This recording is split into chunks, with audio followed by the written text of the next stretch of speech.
ನಮಸ್ಕಾರ. ಚಿಲಿಪಿಲಿ ಕನ್ನಡ ಚಾನೆಲ್ನ 80ನೇ ವಿಡಿಯೋಗೆ ಸ್ವಾಗತ. ಈ ಚಾನೆಲ್ನಲ್ಲಿ ಬರುವ ವಿಡಿಯೋಗಳು ಶಾಲೆಯ ಮಕ್ಕಳಿಗೆ ಮತ್ತು ಶಿಕ್ಷಕರಿಗೆ ತುಂಬ ಉಪಯುಕ್ತವಾಗಿದೆ. ಪೋಷಕರೂ ಸಹ ತಮ್ಮ ಮಕ್ಕಳಿಗೆ ಈ ಚಾನೆಲ್ನಲ್ಲಿ ಇರುವ ವಿಡಿಯೋಗಳನ್ನು ಮಕ್ಕಳ ಬಿಡುವಿನ ಸಮಯದಲ್ಲಿ ತೋರಿಸಿ ಅವರ ಕನ್ನಡ ಜ್ಞಾನವನ್ನು ಹೆಚ್ಚಿಸಬಹುದು. ದಯವಿಟ್ಟು ಈ ಚಾನೆಲ್ನಲ್ಲಿ ಬರುವ ಎಲ್ಲ ವಿಡಿಯೋಗಳನ್ನು ನೋಡಿ ಸಬ್ಸ್ಕ್ರೈಬ್ ಮಾಡುವ ಮೂಲಕ ಪ್ರೋತ್ಸಾಹಿಸಿ. ಇಂದಿನ ವಿಡಿಯೋದಲ್ಲಿ ಪ್ರಾಥಮಿಕ ಮತ್ತು ಮಾಧ್ಯಮಿಕ ಶಾಲೆಯ ಮಕ್ಕಳಿಗೆ ಒತ್ತಕ್ಷರಗಳನ್ನು ಕಲಿಸುವ ಒಂದು ವಿಭಿನ್ನ ಚಟುವಟಿಕೆಯನ್ನು ತೋರಿಸಲಾಗಿದೆ. ಇಲ್ಲಿ ಒಂದು ಬದಿಯಲ್ಲಿ 34 ವ್ಯಂಜನಗಳನ್ನು ಅದಲು ಬದಲು ಮಾಡಿ ಇಡಲಾಗಿದೆ. ಇನ್ನೊಂದು ಬದಿಯಲ್ಲಿ ಆ ವ್ಯಂಜನಗಳಿಗೆ ಸಂಬಂಧಪಟ್ಟ ಒತ್ತುಗಳನ್ನು ಅದಲು ಬದಲು ಮಾಡಿ ಜೋಡಿಸಲಾಗಿದೆ. ಈಗ ಮಕ್ಕಳು ಮೊದಲಿಗೆ ಬಲಬದಿಯಲ್ಲಿ ಇರುವ ವ್ಯಂಜನಗಳನ್ನು ಸರಿಯಾದ ಕ್ರಮದಲ್ಲಿ ಜೋಡಿಸಿಕೊಳ್ಳಬೇಕು.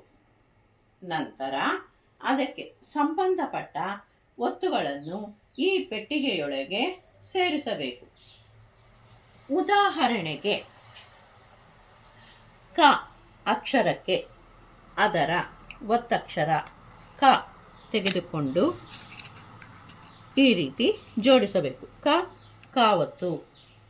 ಚ ಅಕ್ಷರಕ್ಕೆ ಚ ಒತ್ತಕ್ಷರ ಹೀಗೆ ಜೋಡಿಸಬೇಕು.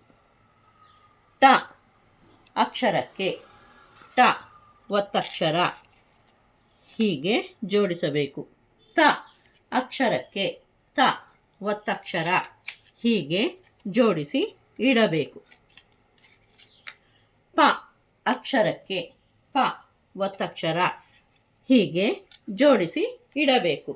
ಕಾಕ್ಕೆ ಕಾವತ್ತು, ಚಾಕ್ಕೆ ಚಾವತ್ತು, ಟಾಕ್ಕೆ ಟಾವತ್ತು, ತಾಕ್ಕೆ ತಾವತ್ತು, ಪಾಕ್ಕೆ ಪಾವತ್ತು. ಇದೇ ರೀತಿ ಎಲ್ಲ ವ್ಯಂಜನಗಳಿಗೆ ಅವುಗಳಿಗೆ ಸಂಬಂಧಪಟ್ಟ ಒತ್ತುಗಳನ್ನು ಸೇರಿಸಬೇಕು. ಈ ಚಟುವಟಿಕೆಯ ವಿಶೇಷವೇನೆಂದರೆ ನಮಗೆ ಎಷ್ಟೋ ಬಾರಿ ವ್ಯಂಜನಗಳಿಗೆ ಒತ್ತುಗಳನ್ನು ಬರೆಯುವಾಗ ಗೊಂದಲಕ್ಕೆ ಒಳಗಾಗುತ್ತೇವೆ. ಈ ರೀತಿ ಚಟುವಟಿಕೆಯಿಂದ ಮಕ್ಕಳಿಗೆ ಒತ್ತಕ್ಷರಗಳನ್ನು ಕಲಿಸಿದಾಗ ಅವರು ಒತ್ತುಗಳನ್ನು ತಪ್ಪಿಲ್ಲದೆ ಬರೆಯುವ ಅಭ್ಯಾಸ ರೂಢಿಸಿಕೊಳ್ಳುತ್ತಾರೆ. ಈ ಚಟುವಟಿಕೆಯನ್ನು ಗುಂಪು ಚಟುವಟಿಕೆಗೂ ಸಹ ಮತ್ತು ಸ್ಪರ್ಧೆಗಳಿಗೂ ಸಹ ಬಳಸಿಕೊಳ್ಳಬಹುದು.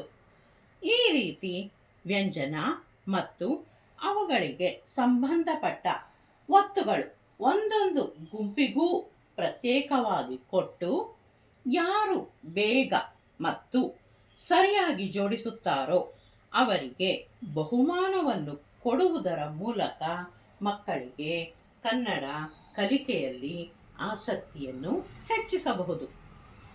ಈ ಚಟುವಟಿಕೆಯನ್ನು ಮಕ್ಕಳು ಪ್ರಾಜೆಕ್ಟ್ ವರ್ಕ್ಗೆ, ಎಕ್ಸಿಬಿಷನ್ಗೆ ಮತ್ತು ಗ್ಯಾಲರಿ ವಾಕ್ಗೆ ಸಹ ಬಳಸಿಕೊಳ್ಳಬಹುದು. ಶಿಕ್ಷಕರು ಈ ಚಟುವಟಿಕೆಯನ್ನು ಓರಲ್ ಟೆಸ್ಟ್ಗೂ ಸಹ ಬಳಸಿಕೊಳ್ಳಬಹುದು. ಈ ಚಟುವಟಿಕೆಗೆ ಸಂಬಂಧಪಟ್ಟ ಸಿದ್ಧ ಉತ್ತರಗಳನ್ನೂ ಸಹ ಇಲ್ಲಿ ತೋರಿಸಲಾಗಿದೆ.